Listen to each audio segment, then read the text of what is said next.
China's president mister Xi Jinping is no more.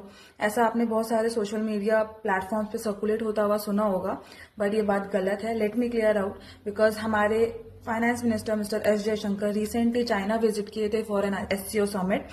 He met with him and ये सारी theories clear out हो जाती है now.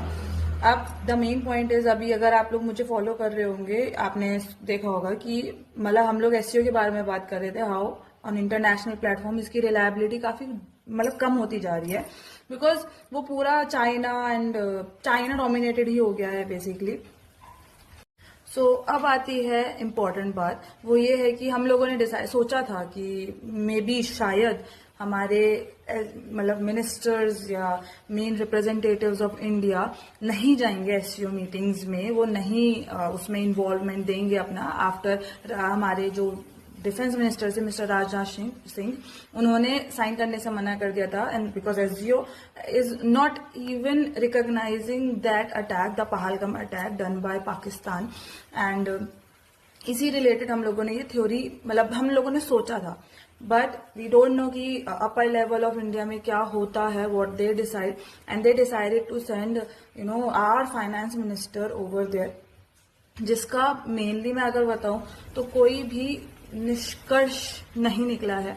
Because हम लोगों के इवन चाइना ने उसके ऊपर और क्या किया है, जब ये एससीओ समिट्स चल रही थी तो चाइना ने इंडिया के रेयर अर्थ मेटल्स पर रोक लगा दी है, एक्सपोर्ट्स पर रोक लगा दी है। एंड अब आप देखेंगे धीरे धीरे कि इंडिया पे जो रेयर अर्थ मेटल्स हैं उनके प्राइजेस काफी बढ़ने वाले हैं, क्योंकि उसकी लिमिटेशंस अब ऑब्वियसली होने वाली है। हमारे पास ऐसे कुछ जगह भी नहीं है कि पता चले कि कहाँ कहाँ पे इंडिया में रेयर अर्थ मेटल्स हैं। हम लोगों ने वो अभी तक प्रॉपरली ऑब्जर्व भी नहीं किया है, ना हमें पता है। इसके लिए ही रिसेंटली इंडिया ने बजट निकाल दिया है अच्छा खासा, 1300 करोड़ का समथिंग का पुश किया है ऑन अ सडन बेसिस कि यार हम लोगों को अब आइडेंटिफाई करना पड़ेगा रेयर अर्थ मेटल की लाइक स्पॉट्स जहां पे भी लोकेशंस होंगी रीजन्स को।